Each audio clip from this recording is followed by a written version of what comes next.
Interessante incontro organizzato dall'associazione Senior Enel 50 anni di storie e di storie, in collaborazione col comune di Portotolle, per valutare le opportunità per il territorio del Delta del Po di conservare la memoria del passato dell'ex centrale elettrica Enel di Portotolle e prospettive per il futuro. Ascoltiamo alcuni relatori, tra i quali il presidente Renzo Padoan di questa associazione Senior Enel, l'assessore della regione Veneto Cristiano Corazzari, il sindaco e Sua Eccellenza il prefetto di Rovigo. Questo incontro serve per ragionare sull'importanza della memoria collettiva per una comunità e le prospettive per il futuro. Non è un incontro di vecchi nostalgici, tant'è vero che qui in sala meno della metà sono ex dipendenti dell'Enel, meno della metà, che significa che l'interesse su questo tema coinvolge e mobilita più persone che comunque la centrale l'hanno vista nascere e essere esercita, condividendone più o meno, diciamo così, la sua presenza all'interno di questo territorio. Tanti la chiamavano la fabbrica, diciamo così, la cattedrale nel deserto, dal punto di vista paesaggistico un colpo nell'occhio e quant'altro. Non è un raduno di combattenti e reduci,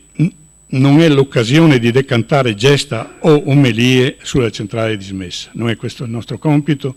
lo affidiamo alla storia. Ognuno ha maturato i suoi convincimenti e le sue opinioni e io le rispetto tutte e tutte hanno, diciamo così, legittimità di esserci.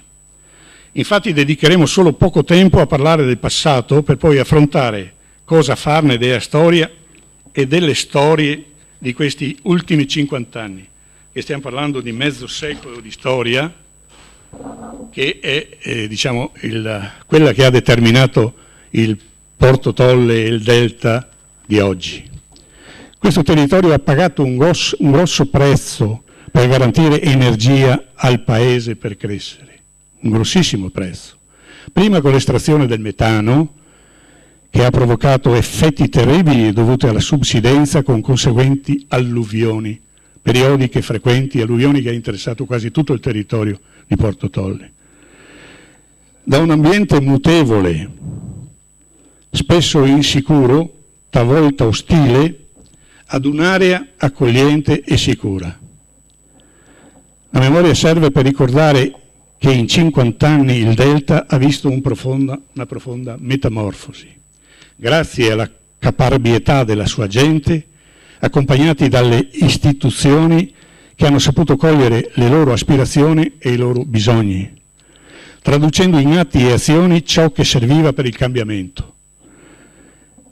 E questo va riconosciuto soprattutto in questi tempi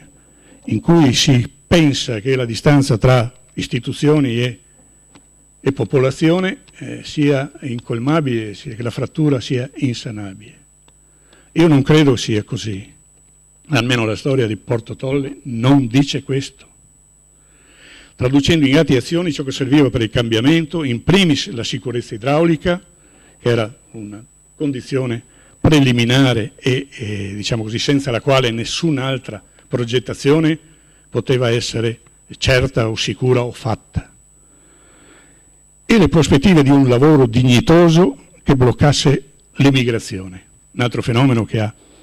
diciamo così, cambiato il volto anche demografico del territorio. Il nostro è un territorio, lo dico sempre, che è un territorio giovanissimo, però un territorio che in questo periodo, in questi 200-300 anni di storia ha avuto un'evoluzione incredibile. In mezzo a questa evoluzione e parte di questa evoluzione c'è anche la centrale termoelettrica di Polesine Camerini, che è stato comunque un momento, oltre all'esercizio delle attività, ma sicuramente una di quelle opere che hanno comunque cambiato il volto del territorio. Lo dico sempre, insomma, senza la centrale termoelettrica di Polesine Camerini molto probabilmente Portotolle non sarebbe quella che è oggi, perché per opere infrastrutturali, per quello che ha dato dal punto di vista dell'indotto del lavoro, per quello che ha dato proprio fisicamente al territorio, e credo che oggi siamo un po' figli di queste scelte che sono state fatte allora. Oggi si va verso un'evoluzione completa di quella che è proprio il territorio e di quelle che sono anche le opere collegate, quindi naturalmente è un cambiamento. Quando Renzo, che è un amico oltre che un ex assessore del comune di Portotolle, tra l'altro, mi ha prospettato questa iniziativa e questa anche valorizzazione di quella che è una memoria storica,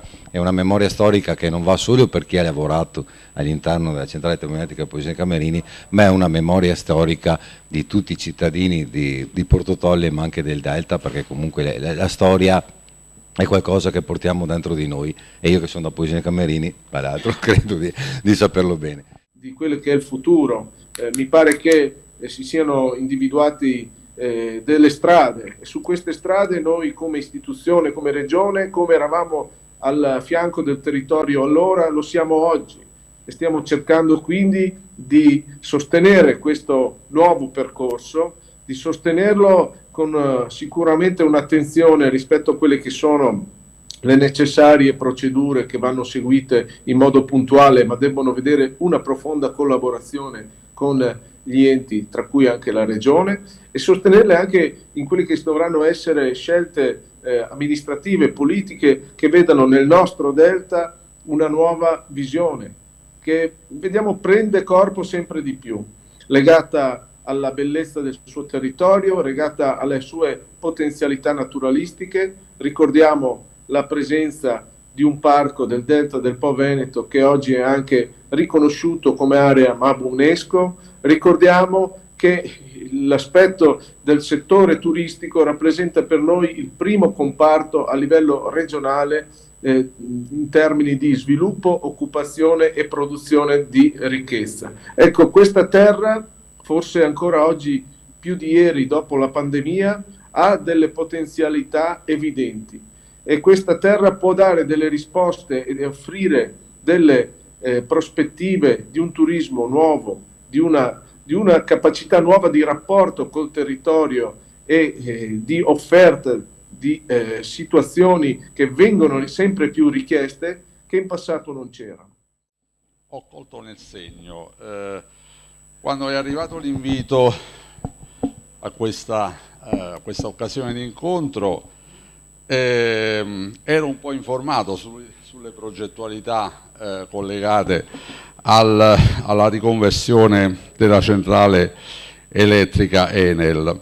e quindi l'ho ritenuto un'occasione molto opportuna per approfondire la conoscenza, anche un'ulteriore conoscenza di questo territorio e di questo importante presidio territoriale. Io credo che i progetti di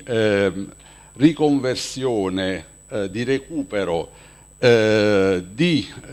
grandi insediamenti, di grandi immobili che hanno rappresentato